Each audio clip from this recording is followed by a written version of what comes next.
meu inici va ser una mica per casualitat, per provar una càmera, no? Estava davant d'una fàbrica i vaig anar entrant i vaig veure que realment les composicions que podies obtenir eren realment al·lucinants.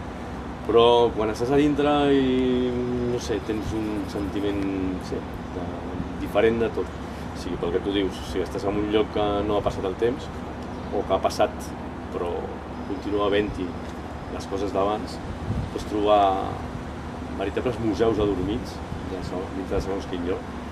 També hi ha una mica el tema d'aventura, una mica el tema de morbo, el tema també de la teva pròpia imaginació, d'imaginar-te com podia ser allò, com funcionava. Jo crec que cada persona treu el que més li pugui agradar, no? A mi m'agrada tot.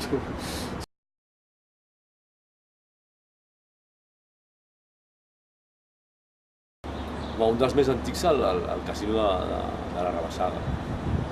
És un dels llocs que colpeja molt perquè si tu mires fotos del casino del que era abans, que era una construcció brutal, amb la muntanya, que dominava tota la muntanya, i el que és ara, que queden 4 pedres, és brutal.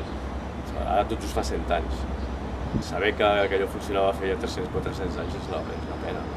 Sobretot els pobles són unes troballes molt riques.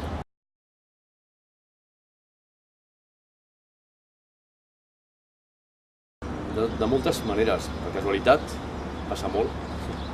Vas amb el cotxe i veus un lloc, pares i entres. A internet busques, després també comuniques amb gent que està dintre d'aquesta mateixa, no sé com dir-ho, si fòbia o què.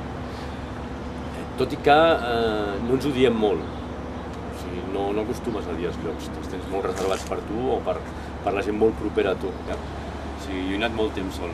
Ara vaig amb una fotògrafa que va molt bé perquè si vas amb una altra persona que fa fotos, sempre es pot comparar el seu punt de vista i el teu.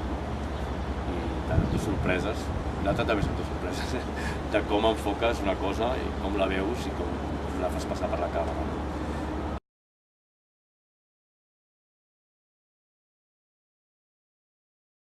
Normalment des dels caps de setmana, quan tinc una festa, agafo i si no tinc molta feina a fer, doncs desaparec i no vaig. Sí, perquè com qui va al cine, com qui va a passar a veure un partit de futbol o com qui va a jugar a golf, doncs jo me'n vaig a llocs abandonats.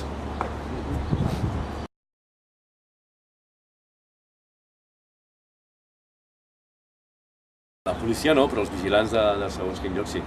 Jo sempre quan vaig a un lloc, primer miro que no hi hagi algú vigilant, no? I sempre demano permís. Llavors hi ha els vigilants simpàtics i els vigilants antipàtics, com a totes les coses de la vida. I alguna vegada, doncs sí, he trobat alguns que m'han acompanyat fins i tot a donar la volta pel lloc i he trobat alguns que m'han dit que quan em posi un peu a dintre m'envien a la comissaria. O sigui que hi ha una mica de tot. I es tracta de no tirar molt de la veta perquè, lògicament, ells estan fent la seva feina, no? Llavors els has de respectar.